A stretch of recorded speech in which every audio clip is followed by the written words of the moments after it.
નારી શક્તિના પ્રતીક રાણી લક્ષ્મીબાઈની આજે જન્મજયંતિ છે, ત્યારે વડોદરા મહાનગરપાલિકા દ્વારા સુભાનપુરા સ્થિત ઝાંસી રાણી સર્કલ પર આવેલ રાણી લક્ષ્મીબાઈની પ્રતિમાને પુષ્પહાર કરીને પુષ્પાંજલિ અર્પણ કરાઈ હતી।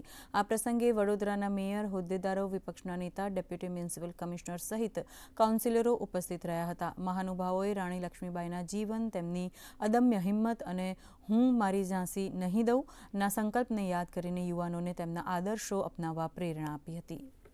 झांसी की रानी लक्ष्मीबाई ની ઉપમા આપવામાં આવે છે। વડોદરા મહાનગરપાલિકા દ્વારા પ્રતિવર્ષ તેમની પ્રતિમાને તેમના જન્મજયંતિ અવસર પર પુષ્પાંજલિ અર્પણ કરવાના કાર્યક્રમનું આયોજન કરવામાં આવતું હોય છે।